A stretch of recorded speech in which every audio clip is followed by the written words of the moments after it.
I'm a journalist, second journalist of the day to appear on stage. I'm a journalist by trade, and I'm a lot of other things now by accident, including a founder, a CEO, which if you knew me before all of this, you would think was quite a laughable endeavor, me running a business. And also a speaker. As it turns out, when you start something, sometimes you end up doing a lot of these kind of speaking gigs, and I've done a lot of them in particular over the last year because the publishing industry has a real conferencing problem. Like, they'll try to conference themselves out of every single problem that they have in the industry. So I've spoken at a lot of publishing conferences, and I've also spoken to everyone from local meetup to, I'll basically speak to a knitting group if I think it'll sell a couple of copies of one of our stories. But as it happens, I think this is probably the most intimidating group that I've ever spoken in front of, and the reason is both the people that you've seen before and the people that I've met here over the weekend. You know, it's an incredibly creative and talented group of people, so it's hard for me to believe that I have anything to impart in terms of advice for you when it comes to technology or business or anything else. So I'm going to do the only thing that I actually am maybe sort of good at, which is I'm going to tell you a story. And the story has 5 chapters, and it has characters. It's told in the first person, and it has some conflict. It has some drama. The ending is not quite as tidy as I would like, but we'll see how it goes. It has a lesson. So, chapter 1.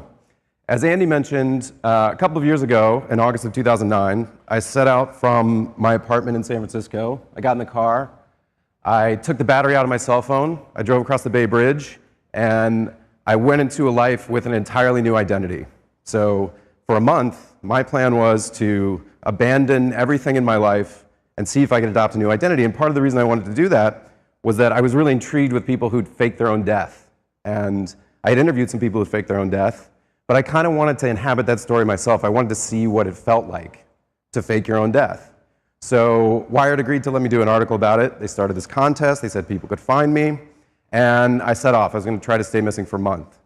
And in the process of that, I wasn't a real fugitive, so I wasn't really in danger of being caught and sent to prison or anything, but I did, if you are familiar with it or you read the article, I took it quite seriously. And in the process, I shot some videos along the way, none of which have ever been seen by anyone. And this is one, and I'll warn you, this both has graphic and embarrassing imagery of me.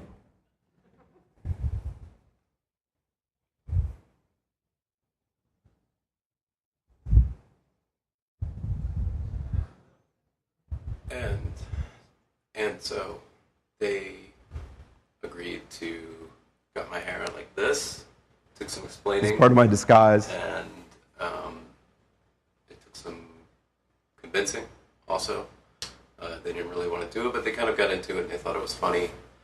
And I promised that I would come back and get the rest of it shaved off at a later point. So this is what I've got. It's not perfect. It needs, I'll have to polish it up a little bit here. And we'll see if that is enough to get me through what I think is going to be some number of people looking for me in Salt Lake City. So there's a lot more, but it doesn't necessarily get better from there. So I shot all these videos, and I never did anything with them, but I came back and I wrote this story. It was published in the magazine. It was 9,000 words, which is, for a magazine story today, is quite a long piece. And it came out, and it got more feedback than anything that I've ever written and probably ever will write. It'll probably be in my tombstone, hey, you're that guy that tried to disappear one time. And the interesting thing about it was that it was posted online, it was in the magazine. The magazine sold, as many single copy sales as they had in many years. Online, it was a huge, huge hit. And one thing they discovered was that a lot of people were reading to the end of this story. The story was 9,000 words online. It had this sort of paginated thing at the bottom. I'm not even sure they had a single-page version of it at the time. And a lot of people were reading it online. And so my editor, Nicholas Thompson, and I, we started talking about, well, why can't you do this in the digital world? Why can't you do a story of this length and this depth in the digital world?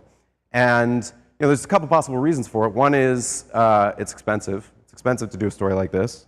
The second one is that nobody reads it. But it seemed like people were reading it, so maybe that one was a little bit dodgy. And the other thing we wondered was, what if you took a story like this and you conceived it as digital from the beginning? So all the contests and everything had taken place online, but then the story ended up in print. But what if it was a digital story? What if we could do things like utilize video in the actual narrative of the story? Now, maybe it would have ruined it. The videos I took were pretty crappy. But maybe it could have added a whole nother layer to the way we told the story. So what we decided to do was try and launch a little publishing project that would let people do both of those things, both tell long stories and do it in a digital way where it was digital first, and we were considering how would you use other media? How would you use an audiobook? How would you use video? How would you use maps and timelines and characters and weave them into the story itself? So that's all well and good to say we were going to do that, but neither Nick nor I could code our way out of a paper bag, so we needed a third person. We found this guy, Jefferson Rabb, who is a brilliant designer and programmer, and he built what eventually became our app. And so we decided to launch, not on the web, but only for phones, tablets, and e-readers. And we would publish these stories. We'd do basically one a month. We would hire a writer to go out and do them.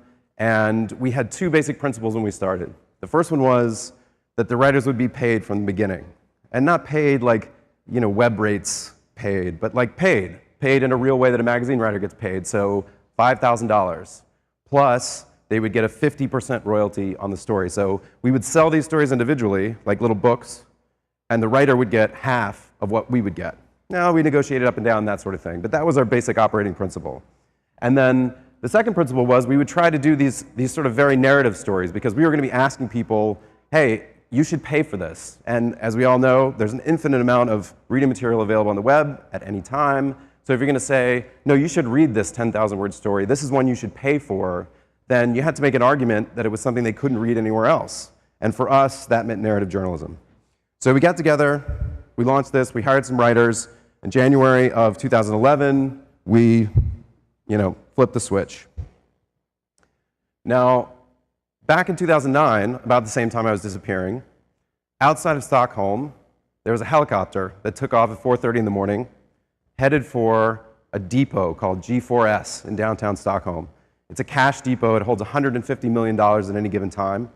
And the helicopter had 4 people in it, pilot, an explosives guy, and 2 guys for muscle. And they were planning to rob this depot. They were part of a crew of 20 people that were intending to rob this depot. And so at about 5, just after 5, the security cameras at the depot picked up the following.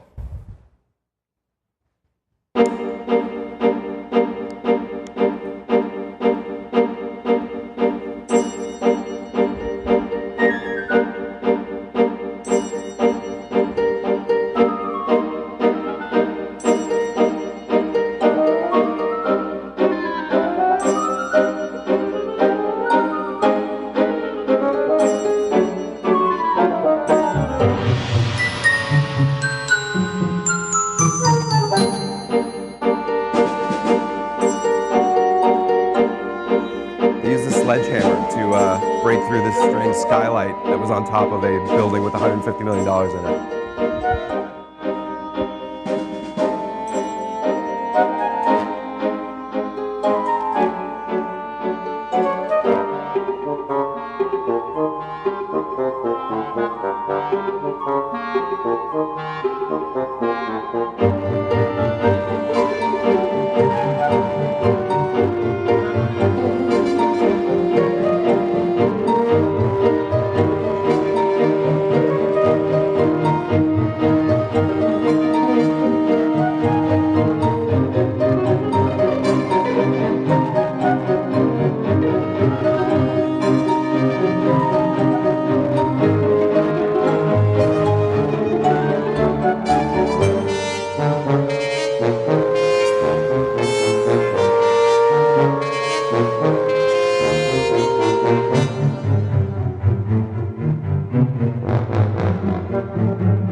So that's the actual footage from the robbery itself. And in the story, it was one of the first stories that we launched with, if you go to our app and you buy the story, it actually opens with that footage. And then after the footage, you start to read about the planning of the heist all the way up until that event, and then afterwards as the authorities try to track it down. So this was the kind of thing that we'd been thinking of. Was there a way to sort of merge these two mediums, to sort of experiment with different ways of pulling people into a story and then telling the story, whether it's through text, whether it's through photos, or whether it's through surveillance video. So we put out our first couple of stories, and then I started getting invited to talk at these publishing conferences, and people had two reactions if I showed them something like that. One of them was, how do you guarantee the quality of what you're doing? That was a common thing that publishers would ask us, because of course I paid my own way to go report this story. I went out for 2 weeks to Sweden, I talked to the prosecutors, I got the documents, got a translator to do the translation, and their question was, well, if it's just a few guys sitting around making these stories, how will we know that it will be the quality of the kind of things that the publishing industry produces? And it's a sort of interesting dynamic where the publishing industry sort of assumes that there's a relationship between size and kind of editorial control, that in order to do things that are high quality, that involve great writers, you need editors, and to have editors, you need a huge building on Park Avenue that has 20 floors. But the truth is, in a small shop, you can do all of the things that a big publisher does, and more, as long as you keep your overhead low. So we do things like fact-checking. Every story gets fact-checked. Every story is copy-edited. We hire photographers to go shoot things. We license video. We license photos. We keep a small budget, but in having a small operation, we think we're able to do everything that someone at a large publisher can do. We can maintain the same standards of quality. Now, the other thing I heard, which probably someone out there is thinking right now, was, isn't this just like CD-ROMs? It's just like CD-ROM. Remember when CD-ROMs? Everyone said multimedia storytelling, and it's going to be big, and then it's big for like a year, 2 years, 5 years, and a couple people made a lot of money, and then it all disappeared. Which to me, I mean, that could be true. But the idea of being able to sort of, I use CD-ROMs, so it is kind of funny if I think back of the CD-ROMs I actually use and the difference between that and, say, holding an iPad in your hands. But it's also the case that we're trying to figure out ways to really make the experience of reading feel different. And just to give you a quick example, this is a story by a writer named Chris Beam that we published earlier this year. She, unfortunately, had a very difficult upbringing. Her mother was a prostitute. She was abusive. It was a very difficult household. She left when she was 14 years old. And when she left, she only took a couple of things with her. She never saw her mother again in her life. One of the things she took with her was a diary from when she was 7 years old. And she kind of gave us this diary, and she delivered to us this beautiful memoir of her time growing up. But if you hold this thing in your hands and you flip through it, it adds another dimension to the story to sort of see the 7-year-olds writing about, today my mother didn't love me. And so what we tried to do was figure out a way if we could put that into the reader's hands. So it's not perfect, but it doesn't feel to me exactly like a CD-ROM. So we launched these stories, and as people talked about yesterday, we were on the kind of verge in the late, let's say, spring of 2011 of basically turning our project, what we thought was a kind of a side project, into a company. And in doing that, we started to encounter a lot of challenges. So back in 1967, Brian Wilson, who was the leader, sometimes still is the leader of the Beach Boys, was in the studio trying to create a follow-up to Pet Sounds. I'm sure you all know Pet Sounds. And if you're a Beach Boys aficionado, then you probably know about Smile. So this is the album that was supposed to come after Pet Sounds. It was going to be his masterpiece. He called it a teenage symphony to God. And in the process of trying to create it, he was becoming completely obsessed with it, and he was also kind of losing his mind. So there was a writer named Jules Siegel who was there with him at the time, who was spending months with him while he was in the studio, and witnessing the process, both the creative process and this person completely losing their mind in the process of trying to create this. And Jules wrote a story about it which was in Cheetah magazine in 1967, which lasted about 2 months. And the story kind of disappeared. You can find it in some anthologies, and we decided to republish it. And there's a section where Brian Wilson has all these people over at his house, including Jules, and he's playing the tapes that he's recorded, some of which he later just destroyed because he decided they weren't good enough. But if you buy a copy of the story in the app and you're reading along, and you get to the part where he describes how this sound sort of comes through the stereo while they're sitting around the dinner table, whoops.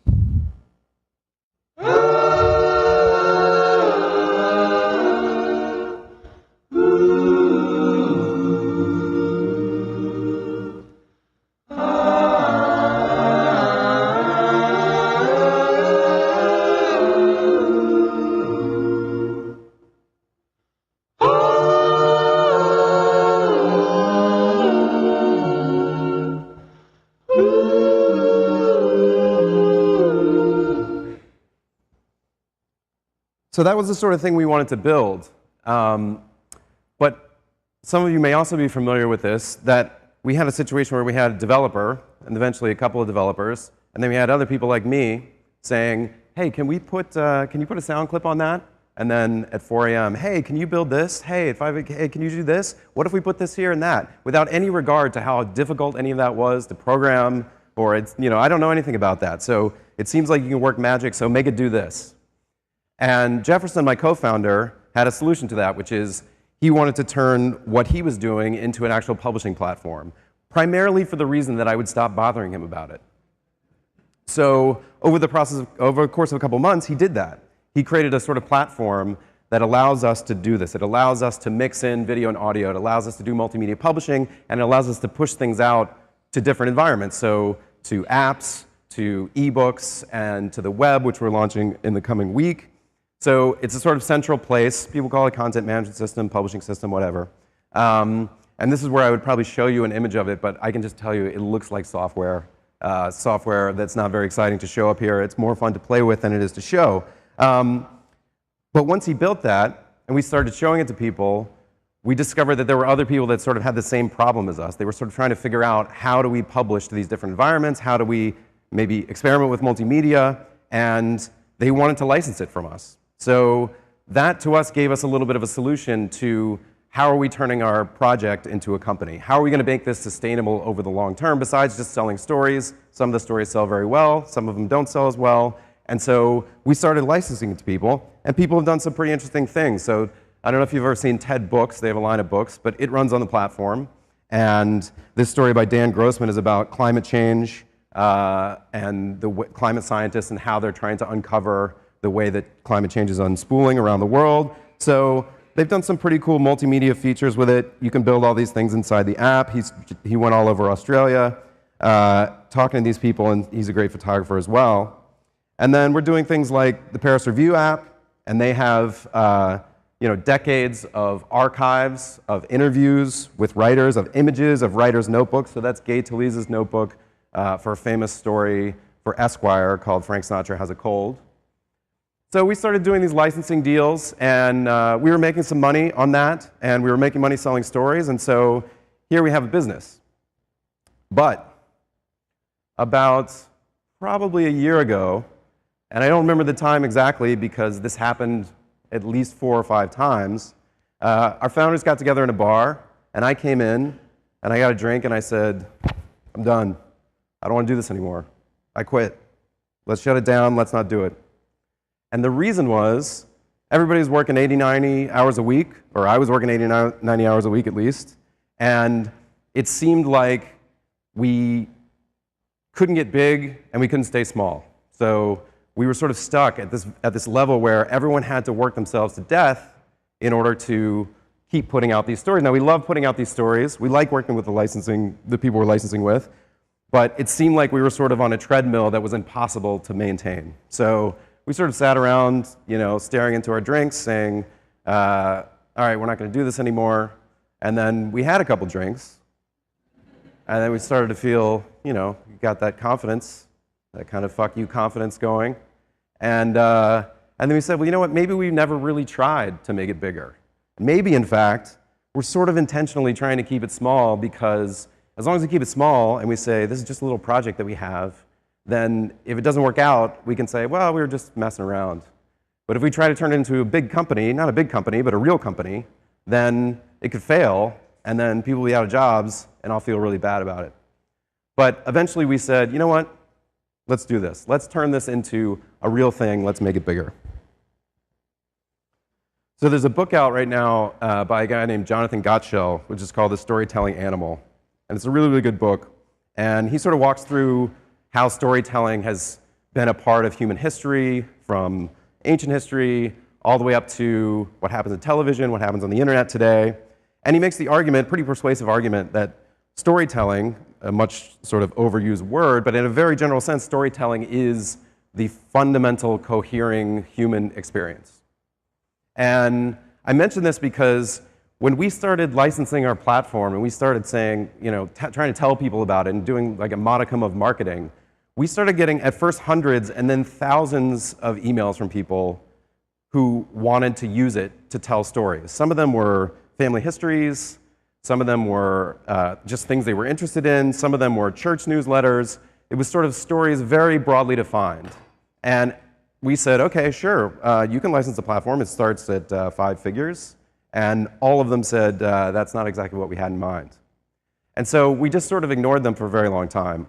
But when we made this decision, okay, we're going to try to turn this into a real company, we started saying, well, what do we do with those people? Is there a way that we can open up this platform for those people? And is there also a way that, in the same way that we're trying to make a living for writers who do this professionally, we can provide a space for someone to create using this platform, maybe even sell stories using this platform, and make their own living. So that's what we decided to do. And we're in the process of doing that now. And we've had some people in the beta for a couple of months, and we're, to be honest, incredibly slow getting out of the beta, partly because we're just sort of stumbling around. We're not sure what people want to use it for. A couple of things that people have used it for, we've got journalists. This is an organization called Story Us, which basically sends journalists, a lot of journalists, to the same place to report on something. In this case, they reported on a year after the Joplin tornado. And they kind of descend on the area, and they do a series of long-form stories, collections of photography. We've had some fiction in there. We've had some educators doing courses and things like that. We've had photographers. This is a photographer who went and had shot clothing after the Japanese tsunami, and sort of clothing that washed up, abandoned clothing.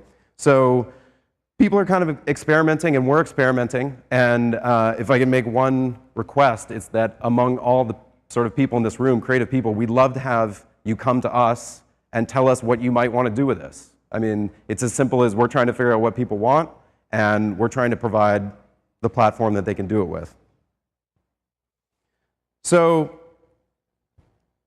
in 2006, there was this Ethiopian boy. He grew up in Ethiopia, but he was sort of sold into servitude in South Africa.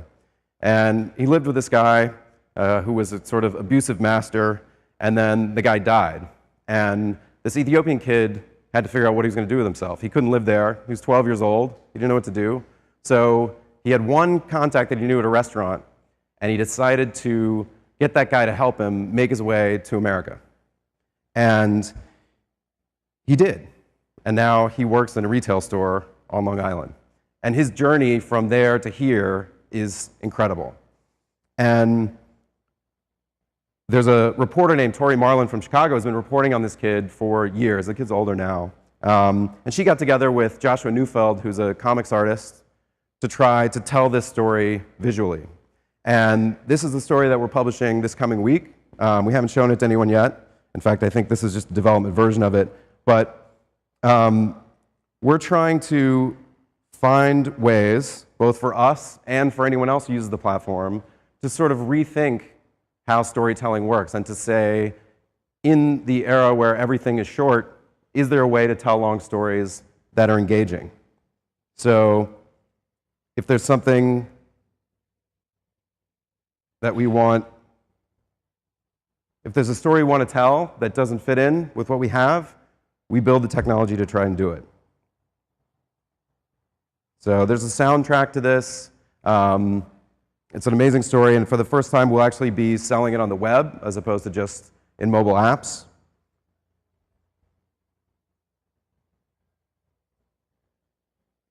So that's kind of where we are right now. We're both doing our own publishing and in the sort of anti-lean startup idea, or whatever it's called, we're also trying to provide a place for other people to do that and turn both of those things into a business. Now, I said that I didn't really have any advice for you, and I probably don't, but if there's one lesson that we've learned, we've been at this now for a couple of years, I would say this. So the other day there was a blog post by Malik, and some of you probably know Malik, or some of you probably know him personally. He's a blogger, he started Giga, and I have a great deal of respect for him, and this post was entitled Creativity. And he was making the argument that in the digital world, there's a type of creativity in being brief. There's a type of creativity in saying, my audience only has a certain amount of attention, and I need to meet the needs of that attention. So he threw out this number, or this time, 1.5 minutes. If you only have 1.5 minutes of someone's attention, then there's really creativity in making sure that your news or your message fits into that 1.5 minutes. But while I think that's true, I think there's a lot of truth in that argument, I would say that for us, we recognize that we live in that world, but we don't want to create for that world. We want to create for a world in which there's room for this kid's story to be told, and there's room for Chris Beam's story to be told about her upbringing, and there's room for all these people to come and tell their own stories and find an audience for them. Now, we're trying to sort of like create a slice of the world in which that's true. And you may say that's just wishful thinking. The world is as it is, and it's a 90-second world. But my one piece of advice for everyone who is in this room, who's creative, who's talented, who has the resources to carry through that talent, is to try and create the world that you want to live in. So you don't have to live in the 90-second world. I mean, maybe you do. But if you look at the projects that you've seen, if you look at all the speakers up here, they're all trying to do that. They're all trying to sort of envision a world that they want to live in, where arts get funded, where games get funded, and then they try to create that. And the truth is, most of it is not going to work out.